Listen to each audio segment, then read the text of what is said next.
cute. What Speaking Freedom does online is provide general information for the culture to use to advance and improve. What we do privately is help individualize it for your needs and benefits. Grow with us. We are kings, we are gods, but how you get them to believe it when they don't believe in anything? We're going to save some lives in this lifetime. We haven't church in a while. Like God's doctor in the streets, the Holy Ghost used me to set them free. If love is the new religion, the hate is sinning, we stay winning. Just handling God's business, we ain't tripping. No bread to be dipping. Cause we're speaking freedom, giving you the answers to be free.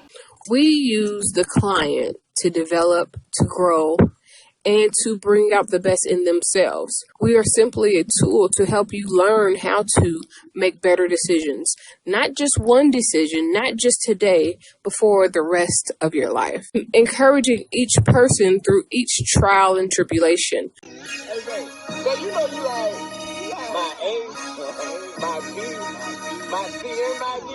Yeah. Hey, babe, you my all the deal, bro. You my babe, you my gift, you my all the deal, bro. You get gifts, you get all the deal, bro. All the deal, bro. I'm in lust, I'm in love, I'm in all the deal, bro. You my babe, you my gift, you my all the deal, bro. Never part, flip the drugs, yeah, all the deal, bro. Okay, so today's video is going to be special. It is February 24th, and it's about 4 o'clock.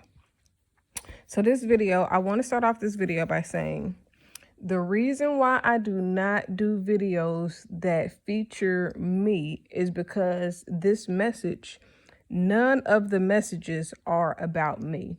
The focus is on the content and what I'm saying more than it is on how I look and anything that can come from you seeing my appearance.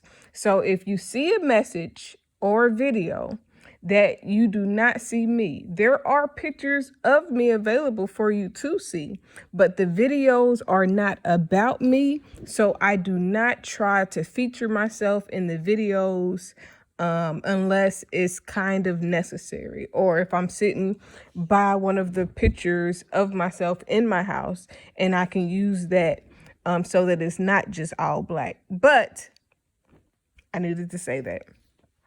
So today I was doing my little walk and I was just thinking about the show that I mentioned. So earlier I made a post.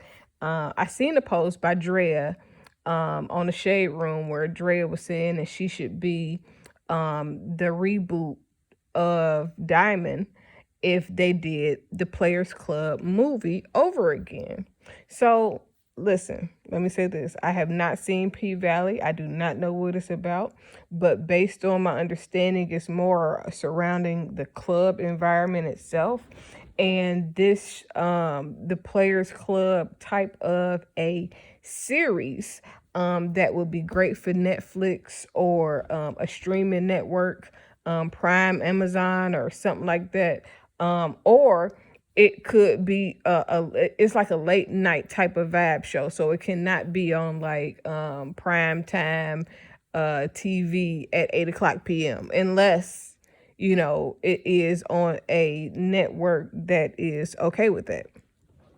So in my mind and my thought process, thinking about that show or what a show like that could be, when you mixing or showing and exposing the world and fiction to the entertainment and the sex industry, it's a vast array of things. Like you will get where you can show like how people go in the club and come out with girls, because the Players Club, it was about the club, but it wasn't really about the club like that. You know, it encompasses why she was in the club as well.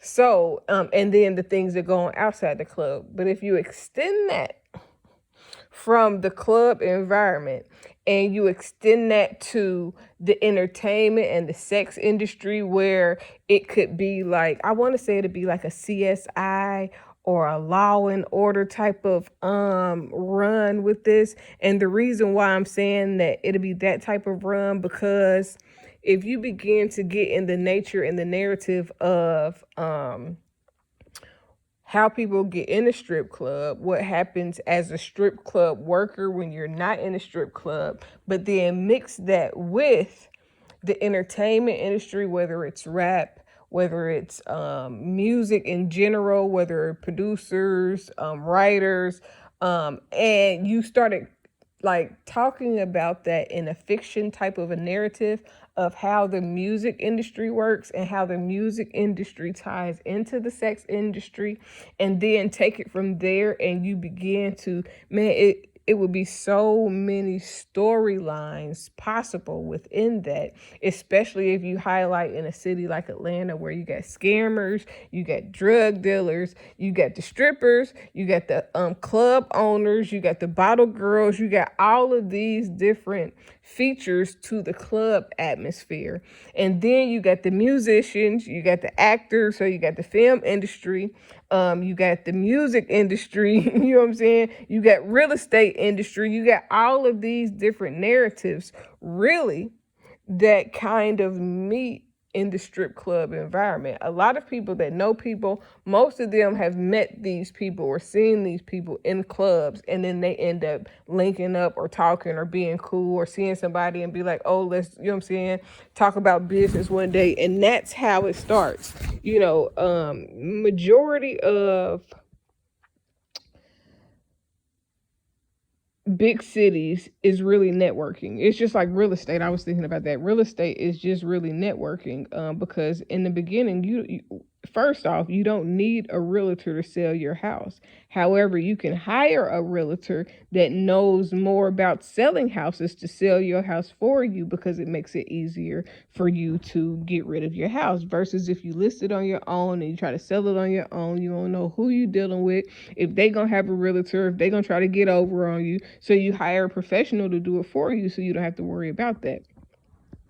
Now, going back to the purpose of this video.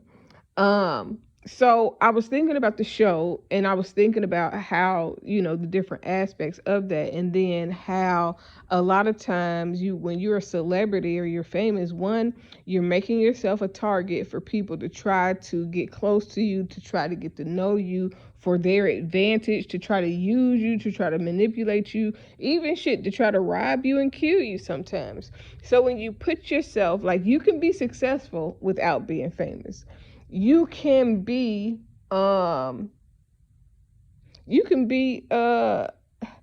want to say you could be famous without being a celebrity in the terms of what people think of a celebrity. Because like, you can have notoriety within an industry and be dope, you know what I'm saying? But if you take it into a show and you begin to show how you got the scammers doing shit, then you got the people that's in business that do good business but scam on the set, you know what I'm saying? It's just so many narratives, but the really big part of it would be exposing the nature of when women sign up for stuff and be cool with doing shit, and then after they do it willingly as a participant, knowingly what they're doing and what they're getting into, how they can turn and then cry victim later. So you would have to talk about that aspect of it, but you will also be able to open up the door to where you have men that are victims, that like celebrity men that get used, abused, and, you know what I'm saying, just totally disrespected by women who are seeking to use them. It's two aspects of the victim narrative, because you do have female victims that are preyed upon, sought out by predators, and taken advantage of.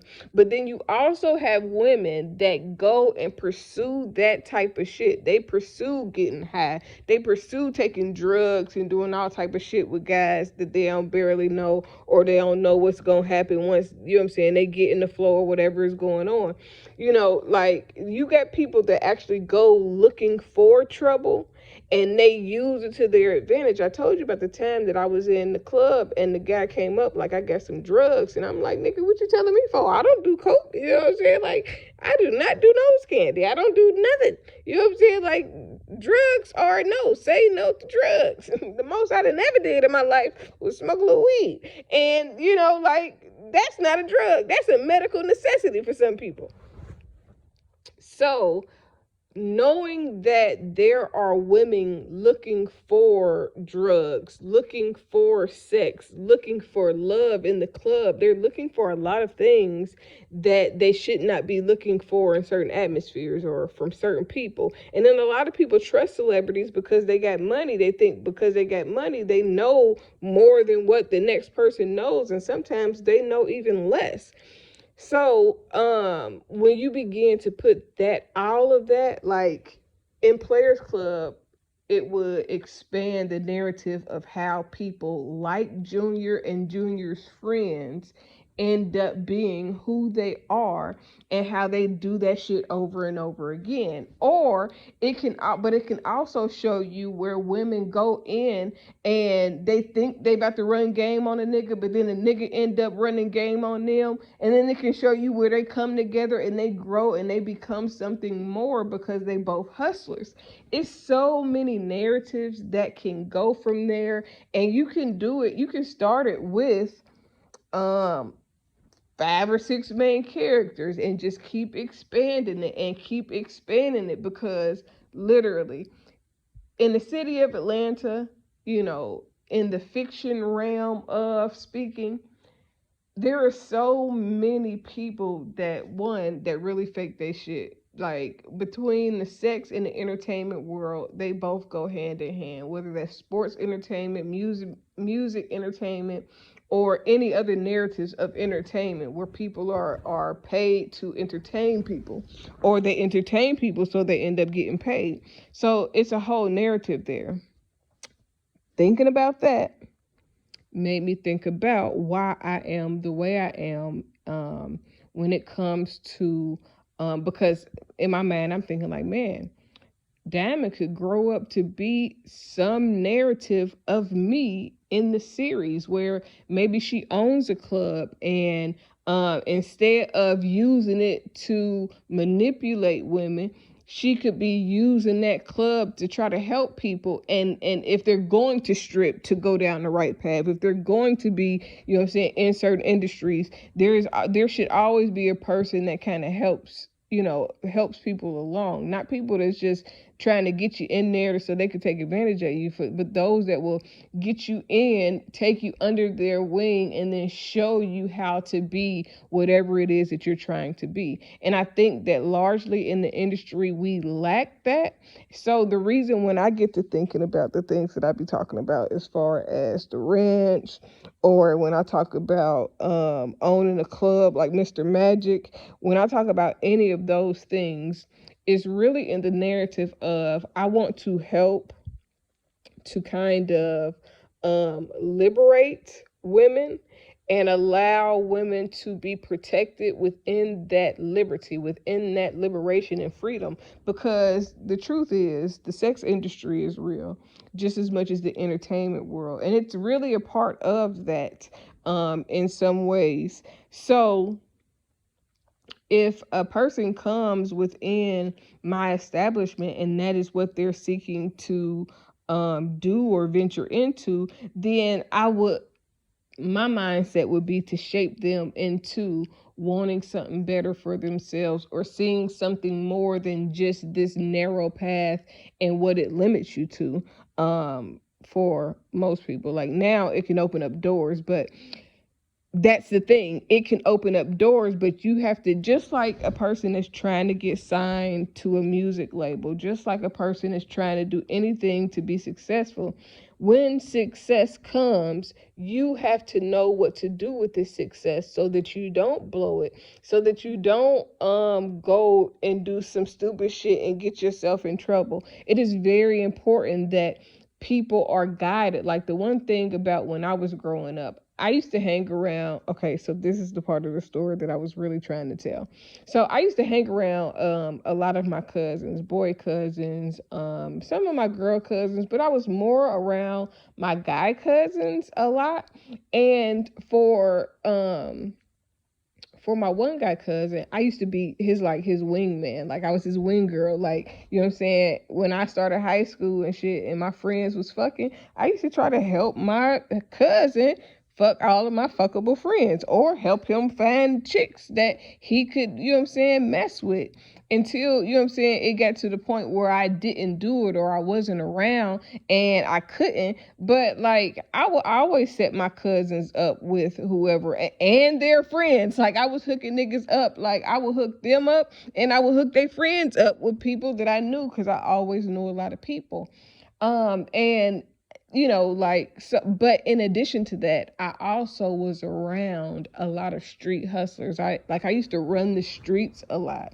Like I wasn't in the streets, but I would run the streets, you know, like I was around. Like I used to ride my bike through Dayton, Ohio. I used to ride my bike all the way around the city into the next city, Trotwood. Like I would be riding on to the east side. I would just go bike riding and I would be everywhere. But because of who my family was, because of the different portions and aspects of my family's decision-making process along their paths, I was exposed to a lot of different type of people. Like my grandmother had city type of work where she was, you know, council. I don't know if she was a councilwoman, but she used to just always be at city meetings and doing shit. You know what I'm saying? She had business about herself. But then I had cousins that was into, you know, the drug game. I mean, then I had, you know, other people that, you know, I knew that sold drugs because I was around. So you know what I'm saying? Like I've always been very observational. So I always would see things, notice things, and just kind of observe. But because of my family's relationships, people knew me, so I knew them. So a lot of times I would ask questions that would expose me to things so that I could grow, or they would just tell me shit that I needed to know. And because of that, it has brought me to this level of understanding and this level of growth and wanting to help other people. It is great before I'm sitting here talking. So, in wanting to help other people, is how I got to this. Now, when I was younger, I didn't give a fuck who bitches was fucking. I'd just be hanging out, you know what I'm saying? Like, oh, you doing that? All right. I ain't doing that shit, but I'm gonna hang out with you and be cool with you regardless, you know? And as I got older, one, I realized that people thought that I was fucking niggas because the people that I was hanging with was fucking niggas, and I wasn't doing nothing. I've always been a fairly innocent, good girl. I always avoid trouble, avoid drama at the most part. I mean, I used to fight a lot, but I wasn't like that type of person. I just hung around all the girls that were most of the time. Which made me look like I was that type of person because I used to be cool and I would hang out and I was, you know, like, I wasn't going to say popular, but people knew me and I knew a lot of people. So a lot of times I would feed on the knowledge of being around people. But I never was one of those type of girls. But I used to, you know, a lot of guys couldn't date me because of who my family was. So I wasn't allowed to date my cousins' friends and shit, but I would hook my friends up with my cousins. It was like weird. It's weird being a little cousin to guys who be kind of in the streets, because when you are related to people in the streets, you learn about the streets and they will, for the most part, protect you from the streets. This is the reason why I think momentarily I'm a little bit more reserved and I'm not like, let me be out, you know, like that, because I want security. I want security, literally, but I want, to feel protected in whatever atmosphere. So I believe that, when you have those type of people around, I'm used to being protected. I'm used to being where my cousins wouldn't let niggas talk to me sideways or crazy. You know what I'm saying? My cousins will pop the fuck off. And I've always been like that kind of for myself. For my family, I will pop off because I know for me, my family will pop off.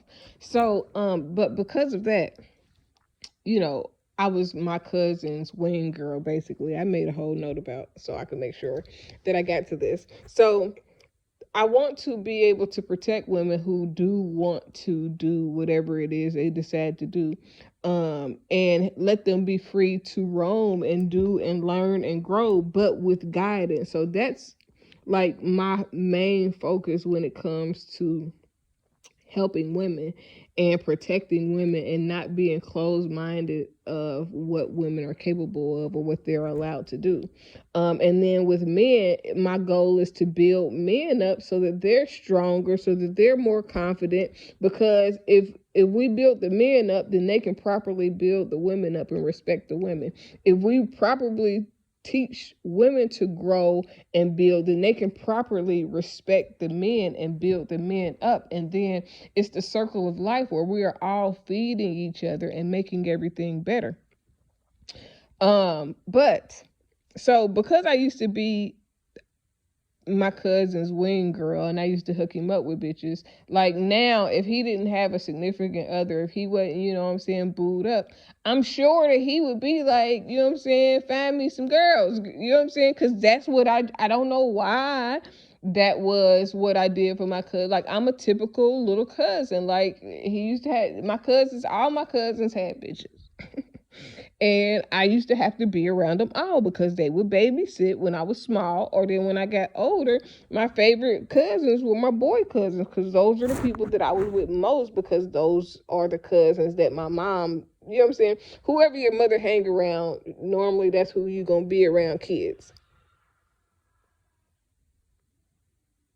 What are you doing?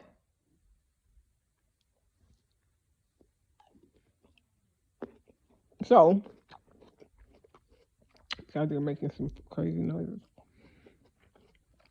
So, but because I used to do that, I kind of feel bad to set bitches out now. I don't like if my cousin was to ask me that, I don't feel comfortable, even though I know it's bitches out there that's looking for a nigga that be quick to fuck with somebody who's fuckable with. But I don't want to set women up to get played. I don't want to set women up to get hurt. So it's very important to me to kind of help change the narrative of that while protecting men with that same, narrative. Like, because men get hurt just like women get hurt. And a lot of times people focus on women getting hurt, but don't consider that men get hurt. And I like to think of both of it. So, the other thing I was going to say is, at this point, I think that a non-disclosure form is not enough. I think you need to, at this point, almost make people sign consent forms, especially when it comes to sex, because a lot of people are, and I think that it's very unfair for a woman to say, okay, I want to be with you, I want to mess with you, go through it, never say no, never say stop, never say that they don't want to do it. They get through it, they do it, they enjoy themselves, they get paid for it, and then they come back talking about their victim. I think that that's very wrong for you to willingly go and want something and then act like somebody forced you to do it when you went and did it on your own. And, this is why I am not totally against Robert Kelly and his, case against him, because a lot of these little girls' parents be geeking them up. So it goes back to that narrative of the series that I was saying would be a great series, and to be able to expose and show how this, entertainment and sex world, work. But I also wanted to note really talk about the narrative of that show and how it works. And then I wanted to also mention the way my thinking is and what has kind of shaped my thinking to being like, okay, I see where, where I'm not closed-minded when it comes to human sexuality, when it comes to sex workers or protecting sex workers, or just being famous and knowing that people will target you just as much as there are people that are famous who look for people they can take advantage of. That shit goes both ways. But that's really all that I wanted to say today. I just wanted to, speak on those things and make sure that this is documented because this is going up, bitch. Bye. Oh, wait. So, I'm going to do something.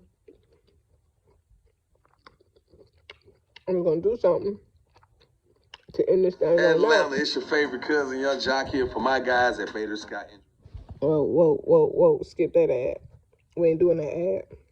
But I did want to play this on the way out. I did want to play this.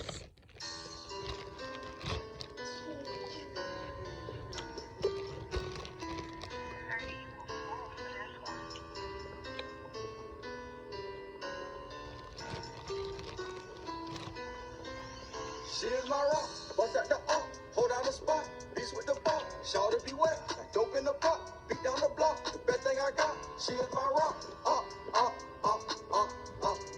I decided long ago never to walk in anyone's shadow.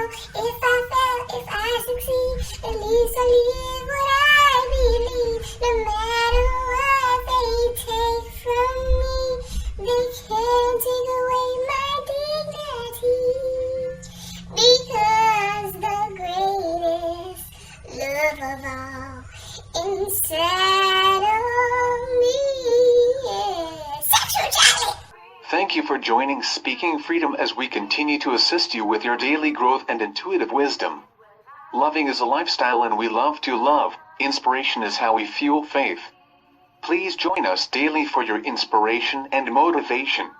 We have the entire world to offer you at your fingertips. Your life enhancement coaching specialist. Thank you for choosing us to assist you in accomplishing your personal and professional goals. And have a beautiful day. In love, we trust. This is brought to you by Good Head Group, Love Gang and Speaking Freedom. We thank God for you, and we love you.